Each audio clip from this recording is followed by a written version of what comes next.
Pull up in the crib with a Bentley, shooting shots like I'm Wemby. Red hair, so I call it Wendy.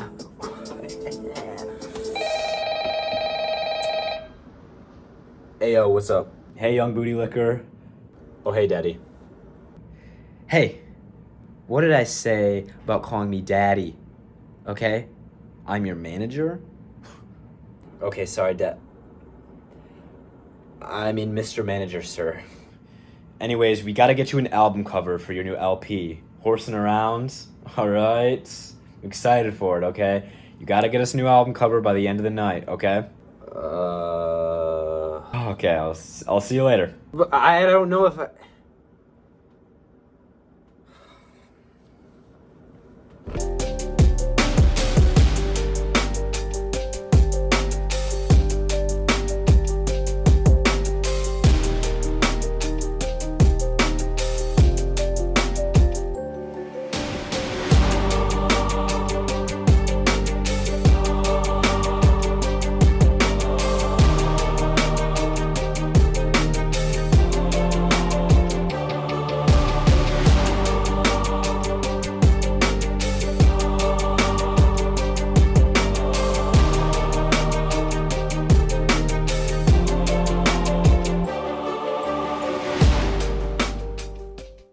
Alright. Here you go.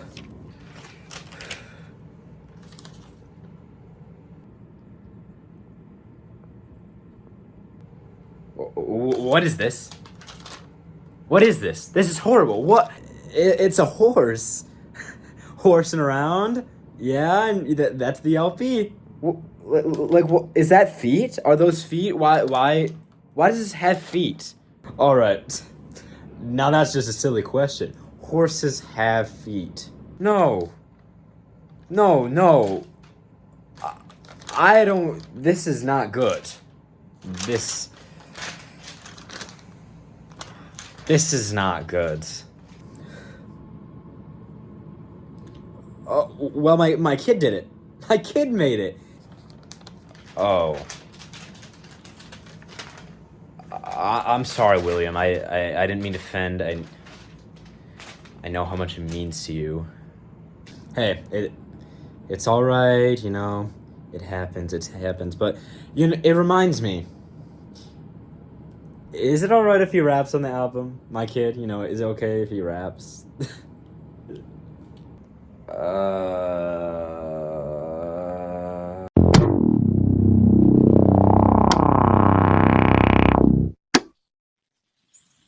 Album covers are a beautiful thing.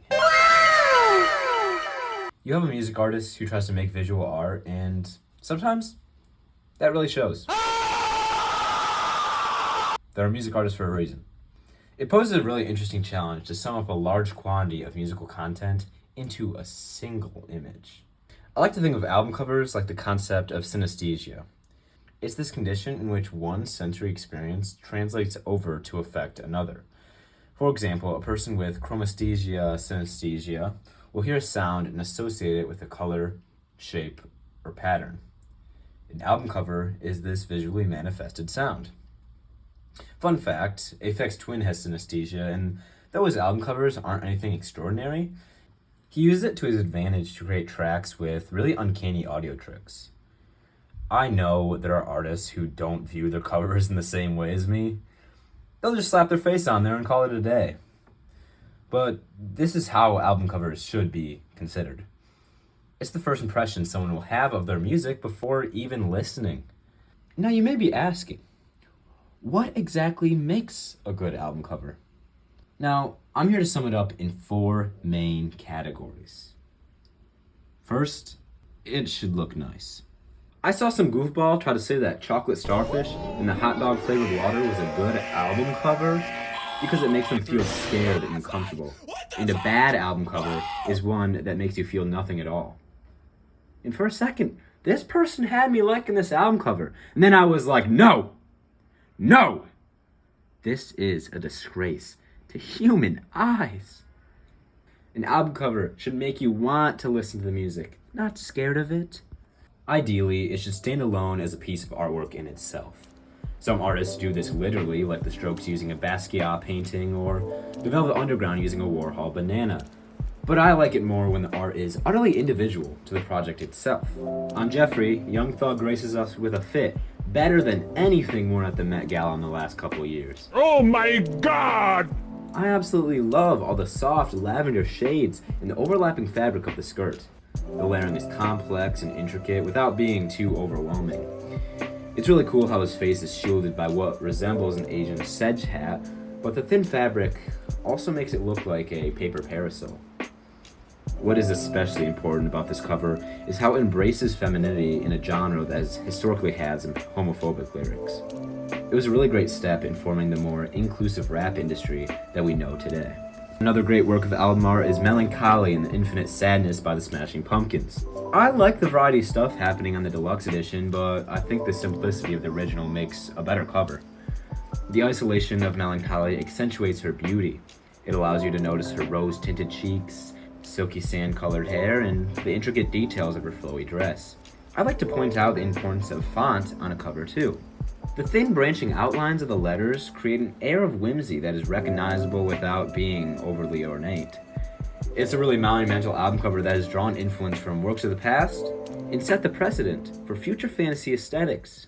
Second, it has to be a visual representation of the album, whether that is sound-wise or theme-wise. When I first saw the Pinkerton album cover, I was like, oh! I thought the Japanese woodblock style was super unique for an album.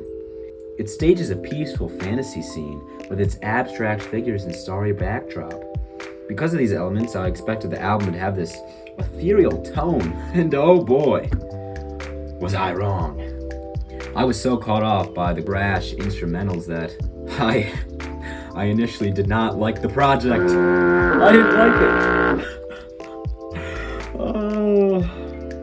But I grew to love it with subsequent listens. Though Pinkerton does a poor job of emulating the album's sound, it's perfect for representing the narrative. Each track is based on the opera Madama Butterfly. The story follows a Navy lieutenant who rents a house in the Nagasaki harbor and falls in love with a 15-year-old geisha.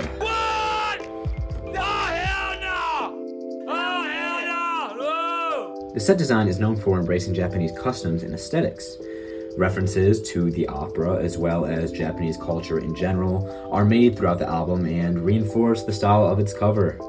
For a cover that represents the album sound-wise, I'd say the Atrocity Exhibition by Danny Brown is a great example. Because the overstimulating, oddball production makes my brain melt. But you know, in a good way.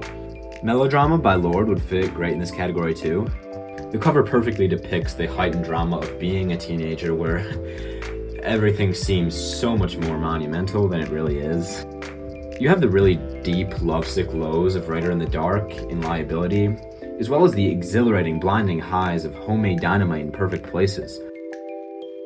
The polarization between these tracks is illustrated through the juxtaposing cool and warm tones in the cover. Like most of Death Grips' other covers, Bottomless Pit matches up with the crude humor included throughout their tracks.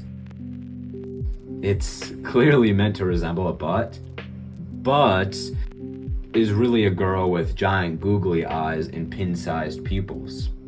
This is a caricature of their obnoxious, obsessive fan base who is criticized throughout the album. The opening track, Giving Bad People Good Ideas, is about how their vulgar lyrics proliferate the toxic behavior of their immature fans who struggle to understand when a joke has gone too far. The following track, Hothead, criticizes the inability of their fans to take accountability for their over-the-line behavior. There's a line on the track Spikes that refers to their fans as spineless wimps possessed by demons, while everyone else is a bunch of uptight prunes that get traumatized by their music. Guys, we're only on track 3. I can keep going. I think it's so funny, the video of Death Grips performing Giving Bad People Good Ideas while people in the pit are playing with a parachute. Like they completely missed the point of the song. 3. It needs to be unique. I don't want to have to be like, so which ASAP Rocky record is this again? Live, Laugh, ASAP? You do not even want to get me started about Kamikaze. Eminem thinks he's such a badass reinventing the Beastie Boys cover? No. Imitation is the most sincere form of flattery, and you must be a goon if you think Kamikaze is anywhere near as good as License to Ill. Radiohead is known for the recognizable album covers. I could blur them all out, and I'm sure all you unemployed bozos can name them faster than 7 girls you know. And no, your mom doesn't count. The unique design of each cover reflects the different styles of the albums, from straight rock to more experimental electronic sounds. Instead of Taylor Swift albums, we should be like, which Radiohead album are you? Depression? Perhaps social anxiety? You could even do something as minimal as the 1975, who just inverted the color scheme of their debut record. It signifies that their sophomore album will be more sugary and romantic, as opposed to cold and atmospheric. The only people who don't have to follow this rule are Weezer, repeating the same album cover as their branding, and whenever I see a bunch of white virgins standing in front of a colored wall, I'm like, oh, so this must be a Weezer album. Now, number 4 is not required, but it separates the album cover from being a pretty picture to being Guernica. The cover should provide some social commentary. My favorite has to be Pink Floyd's Wish You Were Here. It criticizes the cold, ruthless heads of the entertainment industry through its visual of a musician burning while shaking hands with a record label. There are countless scenarios of artists signing contracts that seem attractive in the place they're currently at, but as they grow, it doesn't reward them for their full creative aptitude. The two figures stand in a film lot void of any color or aesthetic value. This is a visual representation of how making art is more soulless and bleak than people realize. The album art was created by the group Hypnosis, which has created a lot of great album covers, from other projects by Pink Floyd to Electric Light Orchestra and AC/DC. The original soundtrack by 10cc is another piece that I really like by Hypnosis. It approaches similar themes as Wish You Were Here, with a nightmarish depiction of the film industry. It has this Westworld kind of dystopian vibe that contrasts the vibrant film sets associated with Los Angeles. The magic of Hollywood is really just these cold industrial machines making human stories for us. The viewfinder shows what America actually sees, while the reality is everywhere else on the cover. Hats off to Let's Start Here by Lil Yachty for being the first major album cover to use AI in a way that isn't lazy. The artificial intelligence creates a haunting image of studio executives laughing at Lil Yachty. He's trying to say that what they both have in common is that they kill creativity. Executives do it by making art too political, and AI does it by taking the emotion and humanity out of it. But to me, if you're gonna use AI to make an album cover, at least make it something cool.